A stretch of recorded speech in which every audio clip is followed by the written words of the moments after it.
Hello everyone, my name is Dmitry Bogachev.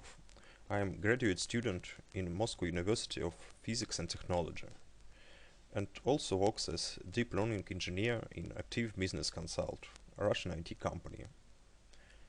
I am very interested in applying deep learning in such areas as computer vision, neural language processing and speech synthesis.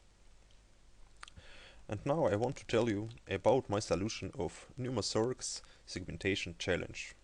The task was to classify and to present segment pneumothorax from a set of chest radiographic images. The metric was a dice coefficient, which is a standard for the binary segmentation tasks. Trained data consisted of approximately 11,000 images and test data of 1,500. But data was unbalanced and only 20% of images contained pneumothorax. I decided to use two-stage approach in this competition.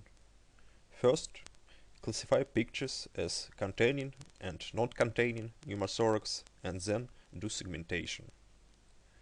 My classification stage also consists of two parts. First, I trained UNet model with SIIM 50 encoder on all images, made predictions and determined whether there are pneumothorax in the pictures by the threshold of masks areas.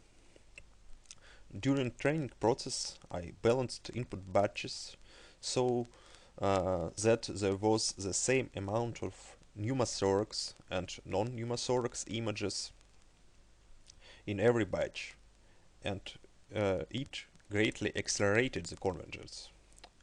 Binary cross-entropy loss worked better for me than any other segmentation losses in this stage. And also recently appeared SIIM optimizer also improved my results a little bit. Despite the fact that the approach described on the previous slide itself gave a pretty good result, a rather large number of false negative examples remained.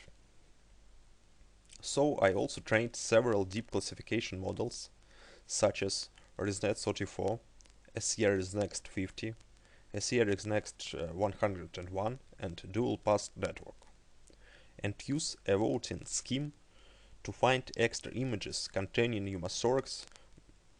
More specific, I marked image as containing pneumothorax only if all classification models predicted so. And finally, I do extra segmentation only on images which was classified as containing pneumothorax. For this stage, I also use UNet models with SIIM 50 encoder, but this time I trained models only on images containing pneumothorax. I trained two sets of models with 5 and 10 fault splits and different input sizes. My fault splits was stratified by pneumothorax masks sizes. For this setup, in my experiments, sum of binary cross-entropy loss and dice loss worked best. Also, image augmentations were extremely necessary to avoid overfitting in this task. So I used horizontal flips, small rotations up to 10 degrees, random contrast and brightness, and blurring. On the right, you can see several examples of the results of the models. Thank you for your attention.